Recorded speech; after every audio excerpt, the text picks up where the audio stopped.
do not promise anything. A surprise is better than a promise fulfilled by force.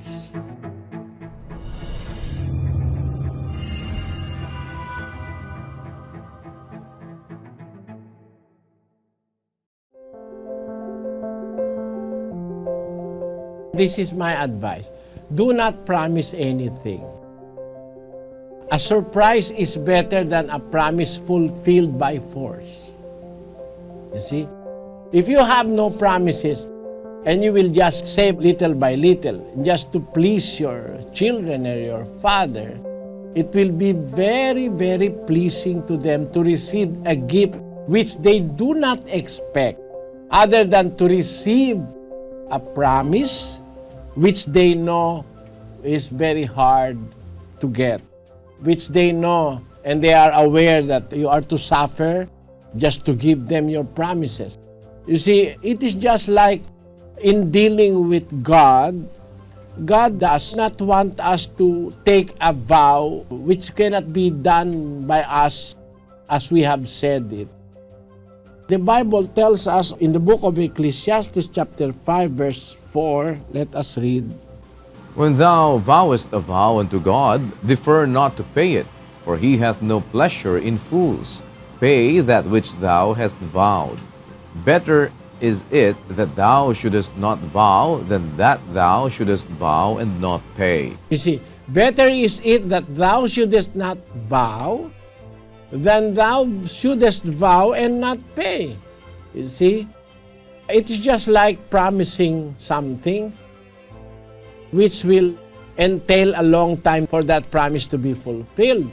You see, while they are waiting for your promise, their heart aches. Let us read in the book of Proverbs 13:12.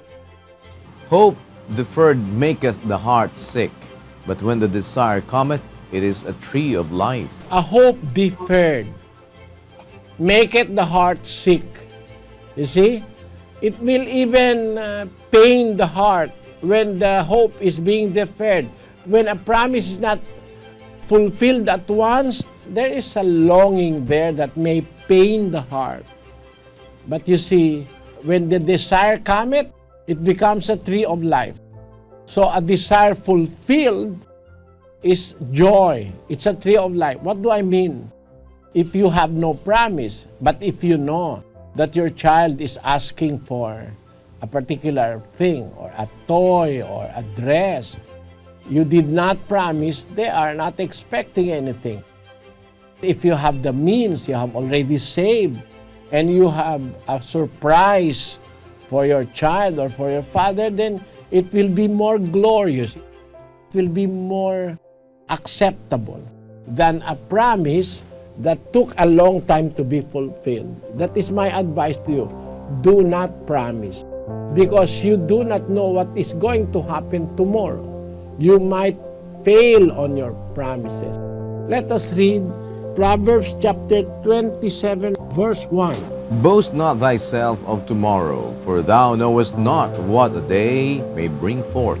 Boast not thyself of tomorrow, for thou knowest not what a day may bring forth. So you do not promise. It is better not to promise. It is better to do silently and to surprise your loved ones with the thing that you have prepared silently without a promise. That is my advice to you.